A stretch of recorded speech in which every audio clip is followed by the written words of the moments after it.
Hola, ¿qué tal? En este video se continuará el análisis de respuesta temporal, siendo la segunda parte probablemente sea uno de los videos más significativos o más representativos en el área de control dentro de este canal. Así que, comenzamos.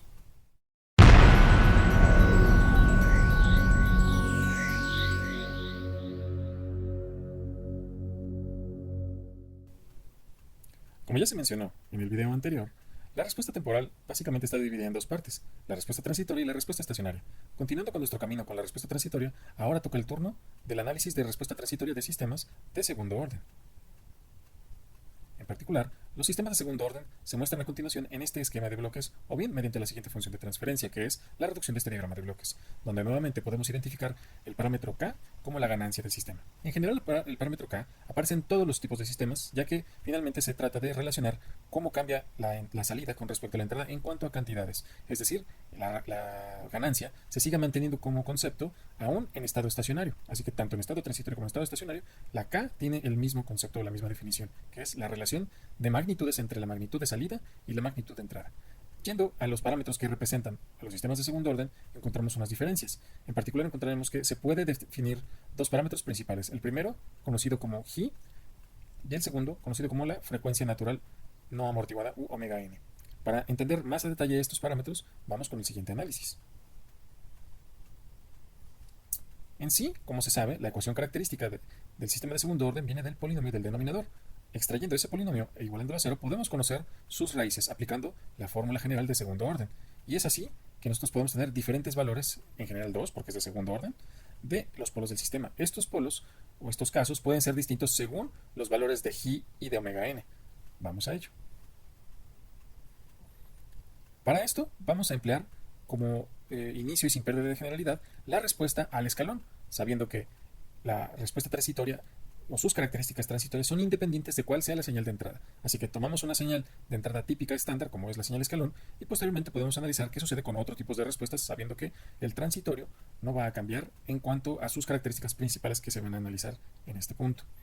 Tenemos diferentes casos, y el primer caso, o el caso número 1, es cuando nuestro factor de amortiguamiento G es mayor que 1. En este caso, dentro de la raíz cuadrada, si G es mayor que 1, la diferencia de G cuadrada menos 1 siempre será mayor que 1 también. Por lo tanto, será una raíz positiva.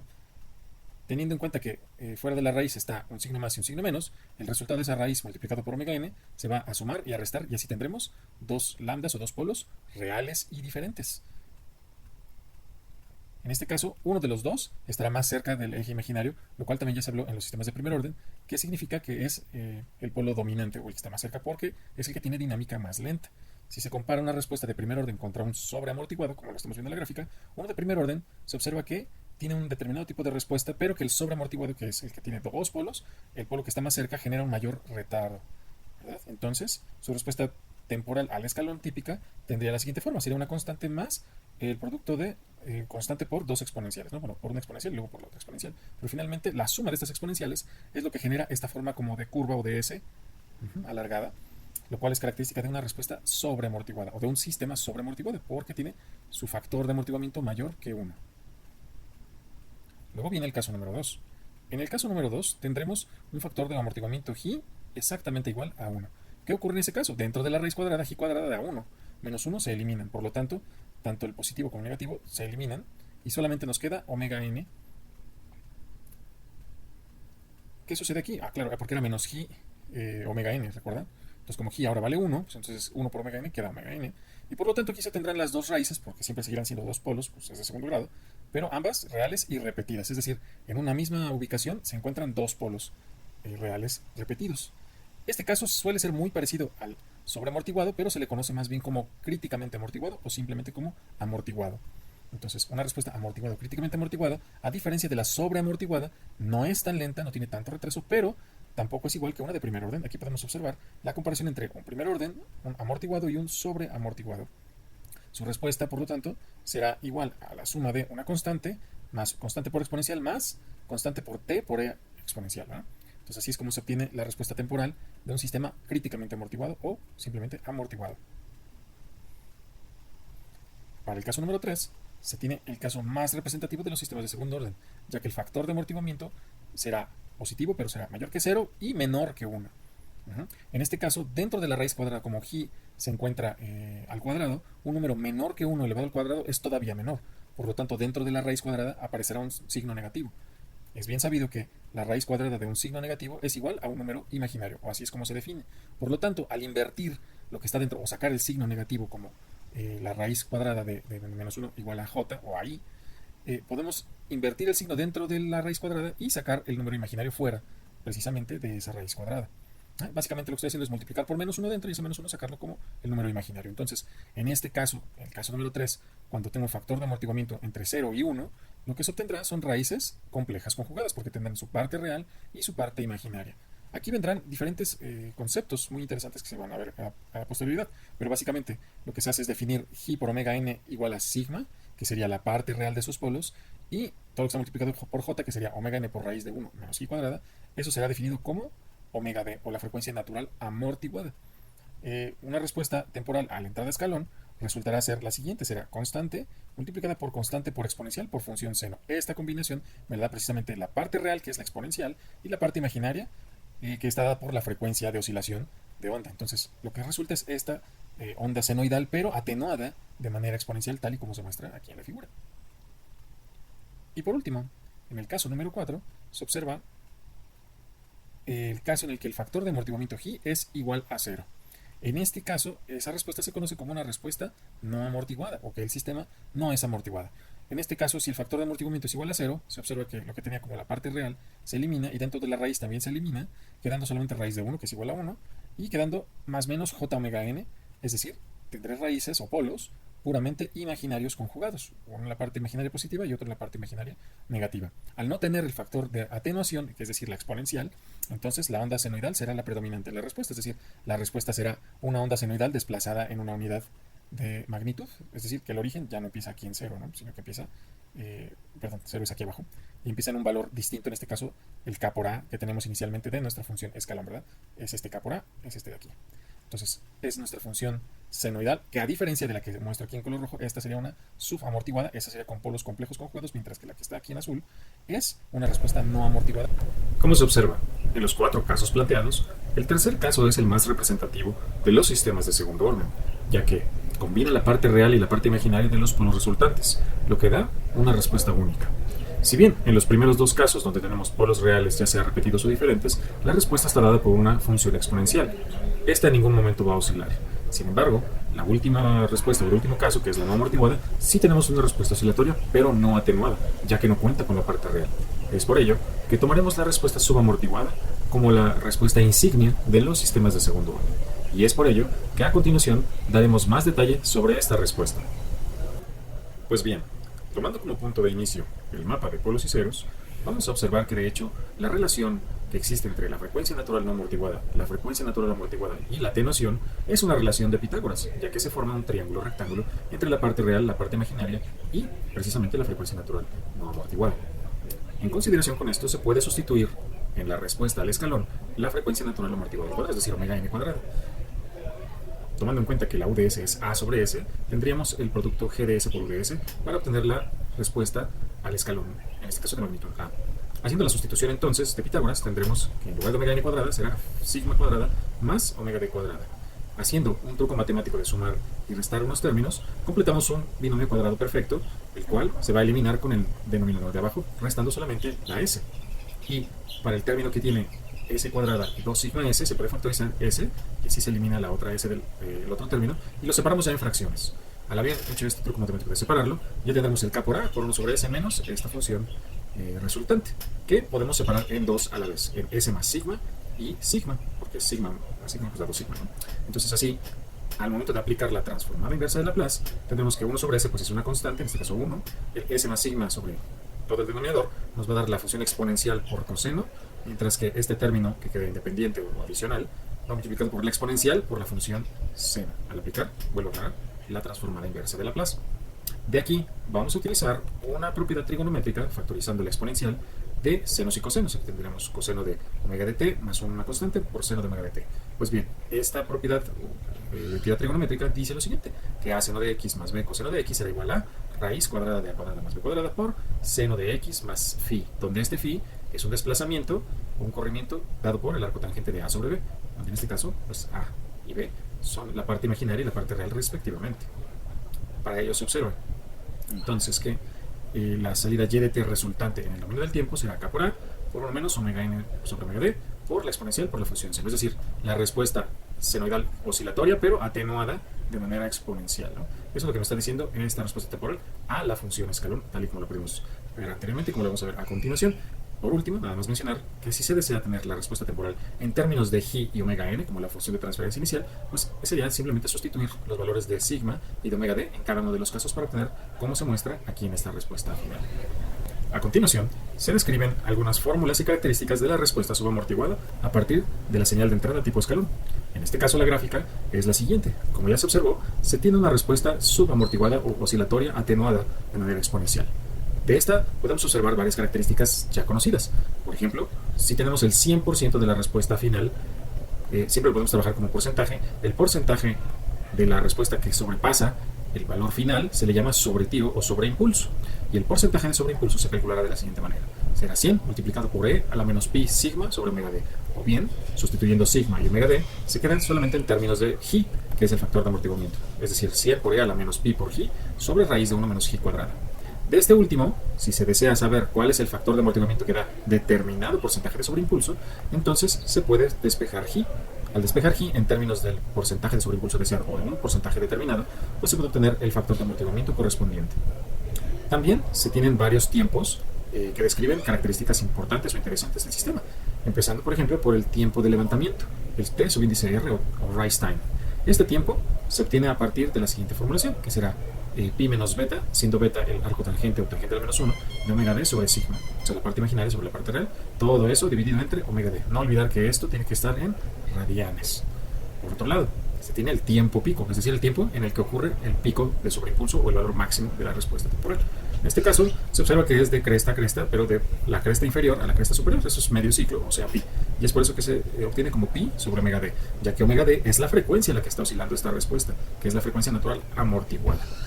Por último, tenemos el tiempo de asentamiento, o settle time, el cual, nuevamente considerando nuestro criterio del 2%, será 4 veces la constante de tiempo, pero aquí la constante de tiempo está dada por la inversa de la parte real de los polos, en este caso, 1 sobre sigma. Entonces, sigma sería la parte real de los polos, o menos sigma, y entonces la tau aquí será pues, 1 sobre sigma.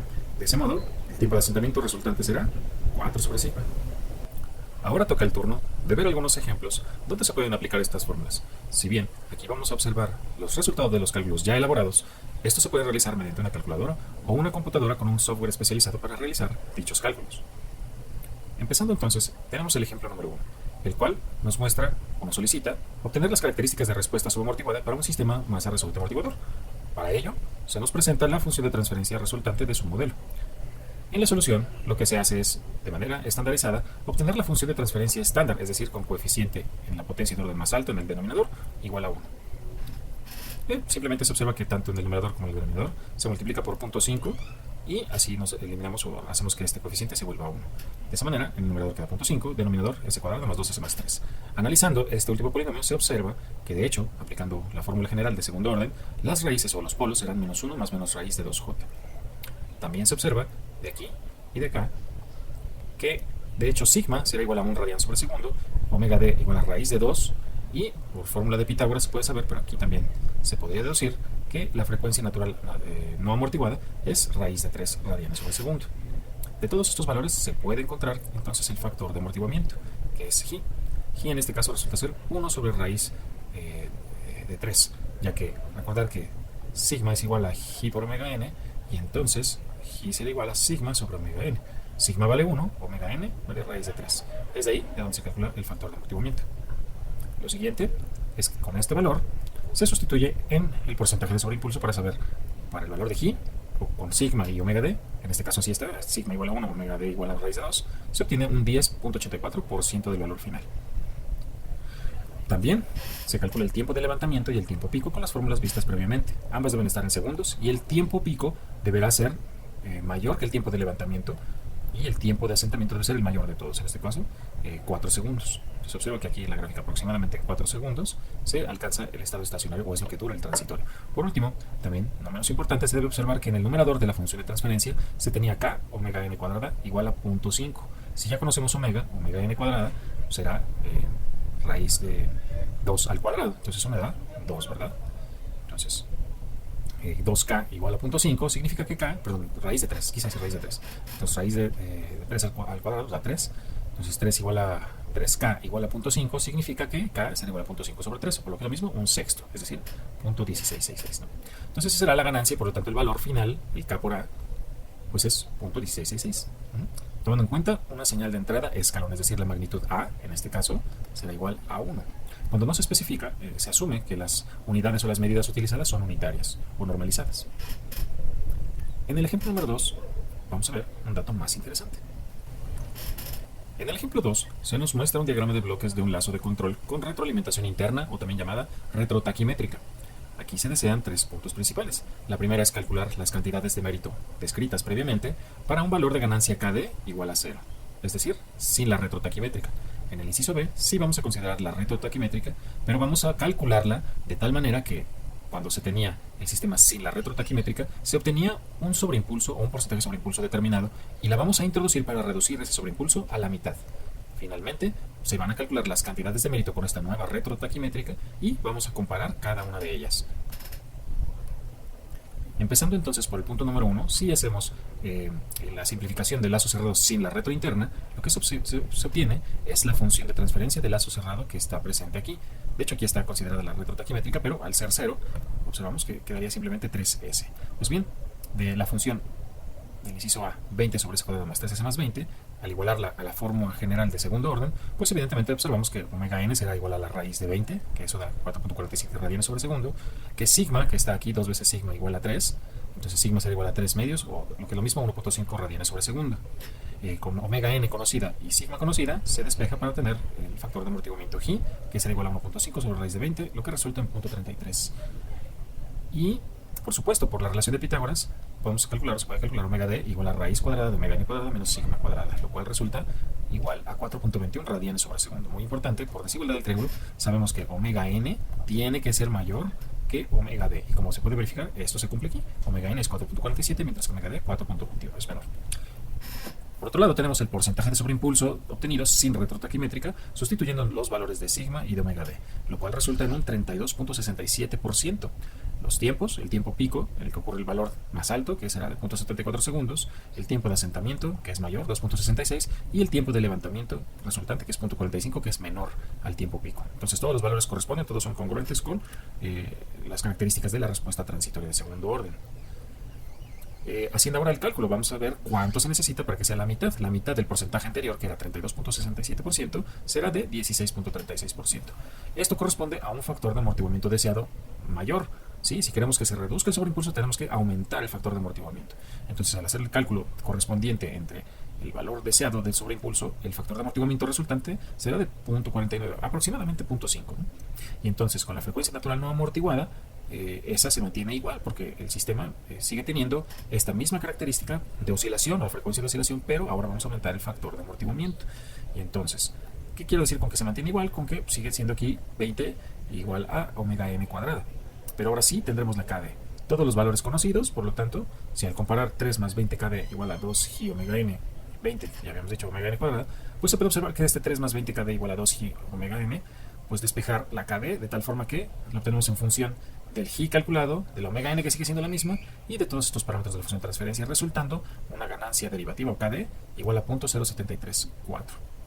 Con estos valores, por supuesto, se obtienen los cálculos que me permiten comparar las características transitorias como el factor de amortiguamiento, porcentaje sobre impulso, frecuencias natural no amortiguada, atenuación, tiempo pico, tiempo de asentamiento y por último el tiempo de levantamiento. El sistema original sin retrotaquimétrica es la siguiente, la que daba el 32%.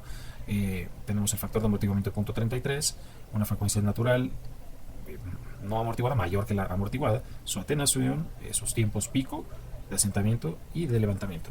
Ahora, ¿qué pasa cuando le agrego la retrotaquimétrica? Es decir, con retrotaquimétrica, pues el factor de amortiguamiento ya se observó, se calculó mayor, para que se reduzca el porcentaje sobre impulso es menor. Las frecuencias, la frecuencia natural no amortiguada se mantiene, sin embargo, la que sí es amortiguada, la frecuencia natural amortiguada se reduce. Y lo mismo pasa con la atenuación. Aquí hay un cambio en la atenuación que ahora aumenta para que se siga manteniendo el mismo omega n. Si disminuye el omega d, pues tiene que aumentar el sigma. Por otro lado, de los tiempos picos se observa que es mayor el tiempo pico con la retrotaquimétrica que sin ella, que se tarda un poquito más de tiempo en alcanzar el valor máximo, pero el tiempo de asentamiento se reduce, ya que como las oscilaciones son menores, pues esto se atenúa más rápido. Entonces por eso el tiempo de asentamiento es más cortito que en el caso anterior, así como el tiempo de levantamiento, que aquí es muy poca la diferencia que se observa, pero en realidad es prácticamente la misma, ¿no? Muy similar. Finalmente, tenemos el siguiente circuito de amplificadores operacionales. Es un circuito de filtro acondicionador de segundo orden.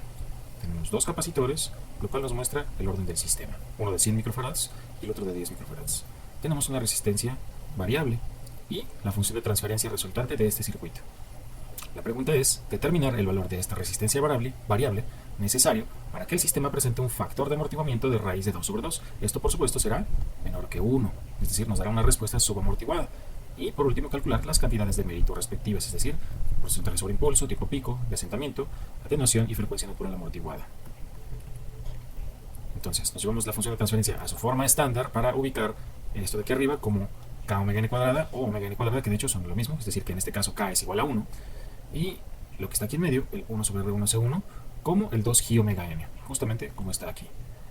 De donde se observa que el factor de amortiguamiento G resultante, que es raíz de 2 sobre 2, que se desea, es de 0.7071. Por lo tanto, el valor de G introducido aquí deseado nos va a dar la omega n determinada o que deseamos. Entonces omega n resultante va a ser de 7.07 radianes sobre segundo, habiendo hecho esta sustitución de R1 y C1. Con ello se despeja la R2 de la primera expresión donde tenemos omega n cuadrada, y así, al sustituir el valor de omega n cuadrada, de R1, de C1, de C2, se obtiene el valor de 20 kiloohms. 20 kiloohms es el valor de resistencia necesario para obtener el factor de amortiguamiento de 0.7071 o de raíz de 2 sobre 2 deseado. Pues bien, con estos datos, con esta información, se procede a hacer los cálculos con las fórmulas proporcionadas, que es la atenuación, que es G por omega n, en este caso será de 5 radianes por segundo, la frecuencia natural amortiguada, que será de 5 radianes por segundo también. De hecho, se observa que tanto la parte real como la parte imaginaria de los polos es 5 y 5, es decir, es 45 grados. Y el porcentaje de sobreimpulso será de 4.32%, el tiempo pico de 0.62 segundos, mientras que el tiempo de asentamiento de 0.8 segundos. Resultando entonces una respuesta subamortiguada. Por último, y no menos importante, a continuación se muestra la respuesta a otras señales típicas de prueba, como lo son la función al impulso y la función a la rampa. En la función al impulso se tiene como señal objetivo la señal delta multiplicada por una magnitud, que al aplicarle la transformada de Laplace obtenemos simplemente como UDS igual a una constante A. Si se sustituye cuando se despeja la salida YDS igual a GDS por UDS, tendremos la función de transferencia simplemente multiplicada por la A. Es decir, este K por A, que es la magnitud o señal de salida cuando lo tenemos en el escalón, aquí aparecerá simplemente como una constante. Al aplicar la transformada inversa de Laplace, se obtiene la señal de salida con respecto a la parte exponencial y a la función senoidal. Esto es nuevamente una función senoidal atenuada exponencialmente. Si se prefiere obtener el resultado que no dependa de omega d y de sigma, es decir, sustituyendo sus partes correspondientes, lo que se obtiene es en términos de omega n y de g, que son los parámetros que aparecen en la función de transferencia típica de segundo orden, es decir, esta segunda señal. Exactamente son la misma, solamente que escrita o expresada mediante los términos de g y omega n exclusivamente. Para el caso de la señal rampa, lo que se tiene es una función de la función de una recta, con a siendo a la inclinación o la pendiente de esta rampa, multiplicada por t, que al aplicar transformada de Laplace obtenemos UDS igual a sobre s cuadrado. Nuevamente sustituyendo UDS en YDS, lo que se obtiene es k por a nuevamente en el numerador, pero en el denominador por s cuadrado. Al aplicar la transformada inversa de Laplace se obtiene la solución, ya sea en términos con omega d, sigma y omega n, o bien en términos nada más de g y de omega n, como se muestra en la segunda parte. Al final se observa que de todas formas, si la señal de entrada es una rampa, la salida también será una rampa, pero diferida, es decir, que tendrá términos que además aparecerán de manera oscilatoria. Aquí, algunos de los parámetros que se siguen preservando son, por ejemplo, el tiempo de asentamiento o la frecuencia natural amortiguada y la no amortiguada. Sin embargo, términos como el sobreimpulso, el tiempo pico, el tiempo de levantamiento son características exclusivas de la respuesta al escalón unitario o al escalón en general. Como un obsequio, a continuación se muestra un resumen de las formas características de la respuesta de segundo orden subamortiguada, empezando por la función de transferencia característica general, así como su respuesta temporal a la señal escalón, donde se observan tanto la parte exponencial como la parte senoidal y su desfasamiento, el cómo está conformado, las características de respuesta gráficas, así como el mapa de polos y ceros, y las fórmulas mencionadas previamente, como son la atenuación, la frecuencia natural amortiguada, la no amortiguada, todas estas en radianes sobre segundo, el porcentaje sobre impulso expresado de dos maneras diferentes, el despeje del factor de amortiguamiento que es adimensional, y así como la relación de Pitágoras que hay entre estas frecuencias, cómo está conformado los polos y ceros de segundo orden y los tiempos característicos de la respuesta temporal. Pues bien, por mi parte eso ha sido todo. Agradezco de antemano la atención brindada a este video. Continuamos en la tercera parte de respuesta temporal. Muchas gracias. Por cierto, si te ha gustado este video o cualquier otro de mi canal, no olvides por favor hacer clic en me gusta y suscribirte para seguir generando más contenido sobre este y otros temas relacionados con el control. Muchas gracias.